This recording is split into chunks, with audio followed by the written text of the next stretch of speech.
आज दोस्तों हम इस वीडियो में देखेंगे संधि को पहचानने की ट्रिक। तो दोस्तों कॉम्पिटिशन एग्जाम में क्या होता है, अधिकतर एक प्रश्न आता है, उसमें एक आपको शब्द दिया जाता है और पूछा जाता है आपसे कि इस शब्द में कौन सी संधि है। तो दोस्तों इस वीडियो में हम संधि को पहचानने की ट्रिक देखेंगे, तो आप दोस्तों उस सवाल को विद इन सेकंड्स हल कर सकते हैं। तो दोस्तों इस वीडियो में मैं आपको संधि पहचानने की ट्रिक बताऊंगा, केवल कोई नियम वगैरह नहीं बताऊंगा। आप दोस्तों डायरेक्ट शब्द को देख के उसमें बता सकते हैं कि कौन सी संधि है।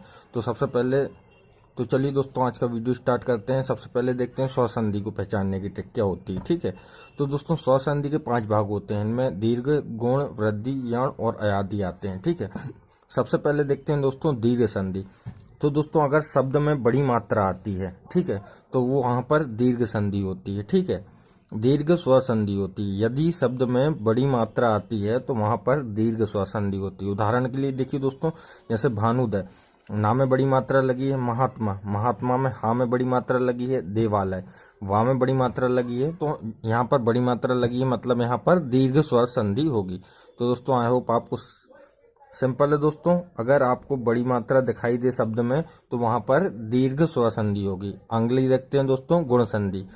तो ऊपर आपको अगर एक मात्रा दिखाई दे, यानी इस टाइप से ऊपर एक ही मात्रा या ओ की मात्रा, मतलब ऊपर एक मात्रा केवल दिखाई दे, तो वहां पर गुण संधि होती है। ठीक है, उसके उदाहरण देखिए, जैसे महेंद्र, महेंद्र में हा में ऊपर एक मात्रा है। ठीक है, नरेश में देखिए ऊपर एक मात्रा है, महोदय में भी ऊपर एक मात्रा है, तो वहां पर क्या होगी, गुण संधि, गुण स्वर संधि होगी। ठीक है दोस्तों, अगला देखते हैं दोस्तों वृद्धि संधि। जैसा गुण वृद्धि जैसा नाम से प्रकट होता है, वृद्धि हो जाएगी। इसमें ऊपर वाले में एक मात्राएं थी तो इसमें 2 मात्राएं हो जाएंगी। तो अगर आपको शब्द में ऊपर 2 मात्राएं दिखाई दी तो वहां पर वृद्धि संधि होगी। सिंपल है दोस्तों, जैसे उदाहरण में एक एक में दोस्तों ऊपर ये 2 मात्राएं हैं। ठीक है, सदैव में देखिए ये ऊपर 2 मात्राएं हैं, और महोज में देखिए दोस्तों ऊपर ये 2 मात्राएं हैं। तो सिंपल आपको अगर ऊपर 2 मात्राएं दिखाई दी तो सिंपल दोस्तों आपको अगर ऊपर 2 मात्राएं दिखाई दी तो वहां पर कौन सी संधि हो, तो वहां पर दोस्तों कौन सी संधि होगी, वृद्धि स्वर संधि, वृद्धि संधि होगी। तो दोस्तों सिंपल आपको अगर ऊपर 2 मात्राएं दिखाई दें तो वहां पर कौन सी संधि होगी, वृद्धि संधि होगी। ठीक है दोस्तों, अगला देखते हैं यण संधि। यण संधि में क्या है दोस्तों, या व रा के पहले आधा शब्द आता है तो वहां पर यण संधि होती है। यदि ये 3 शब्द आप याद रखिए, यदि या व रा के पहले, यहाँ से दोस्तों या तो आपको याद रहेगी वा और रा, ये 3 शब्द के पहले अगर आधा शब्द आता है तो वहां पर यण संधि होती है। उदाहरण देखिए दोस्तों, जैसे स्वागत, यहाँ पर वा के पहले आधा सा आ रहा है। दोस्तों दूसरा उदाहरण देखिए, जैसे इत्यादि, या के पहले आधा ता आ रहा है, तो दोस्तों यहाँ पर यण संधि होगी। तो दोस्तों सिंपल ट्रिक है यण संधि पहचानने के लिए, या व रा के पहले यदि आधा शब्द आता है तो वहां पर यण संधि होती है। इसके उदाहरण ये हैं। ठीक है, अगला देखते हैं अयादि संधि।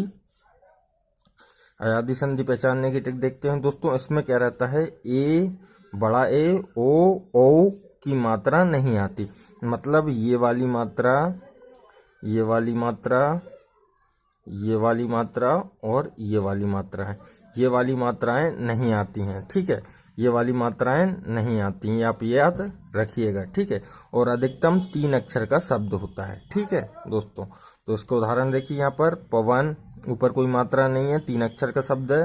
नयन में देखिए 3 अक्षर का शब्द, ऊपर कोई मात्रा नहीं है। धावक में 3 अक्षर का शब्द, ऊपर कोई मात्रा नहीं है। और नायक में भी 3 अक्षर का शब्द और ऊपर कोई मात्रा नहीं है। तो सिंपल आप याद रखिएगा, इस टाइप से ये मात्राएं नहीं आएंगी और अधिकतम 3 अक्षर का शब्द होगा। ठीक है, अगला देखते हैं दोस्तों विसर्ग संधि। ठीक है दोस्तों, विसर्ग संधि पहचानने की ट्रिक मैं आपको बताता हूँ।